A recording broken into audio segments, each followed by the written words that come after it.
What's up, everybody?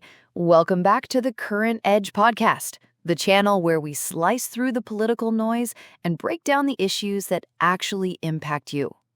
Or, as I like to call it, the big, bold, and brutal bill, because this thing just bulldozed its way through Congress and is changing everything. Here's a quick hit. On July 3rd, the House narrowly passed a monster of a bill, 800-plus pages deep, and President Trump's planning to sign it this week. They're calling it his biggest legislative win yet. But this thing is polarizing. Think tax cuts on one hand, Medicaid rollbacks on the other. It's a real mixed bag. Let's start with the sweet stuff, the tax cuts. Corporate taxes drop from 21% to 15%. That's a huge win for big business. But also, There's goodies for the middle class, too. The child tax credit jumps up to $2,500 per kid until 2028. Standard deductions go up, and there are new deductions for families with multiple earners. Seniors making under $75K get $6,000 in extra deductions, and there's even no tax on overtime or tips for most workers. That'll put more money in a lot of pockets. Yeah, here comes the fine print. To pay for all that, they're slashing Medicaid, SNAP, and welfare. we're talking $1.2 trillion in cuts, work requirements, tighter eligibility, and millions projected to lose coverage by 2034, somewhere around 20 million. This is what critics are calling Robin Hood in reverse. They take from the vulnerable and, well, you know how that story ends. College students, listen up. This bill rewrites the student loan system. Outgo the current income-based repayment plans, and in comes a new fixed repayment. Plus, there are borrowing caps now. Grad students max out at $100K, professional degrees at $200K, parents $65K with no income-driven repayment. That's not all.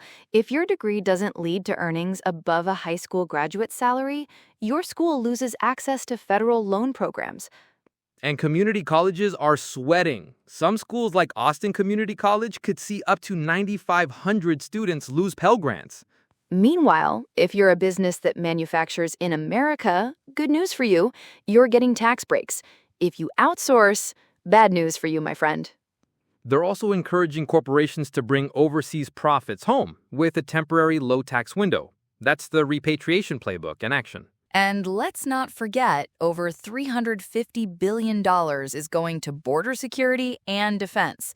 ICE alone is getting $100 billion by 2029. Massive ramp up. The bill also takes a chainsaw to regulations, especially in energy and finance. Say goodbye to some of the clean energy tax credits. And long term, the CBO says this bill adds $2.4 to $3.8 trillion to the deficit.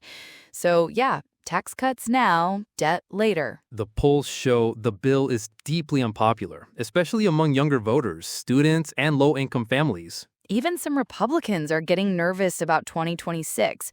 The reconciliation move got it through, but it might cost them in the midterms. Oh, and shout out to Hakeem Jeffries for an 8-hour, 44-minute filibuster-style speech trying to stop this.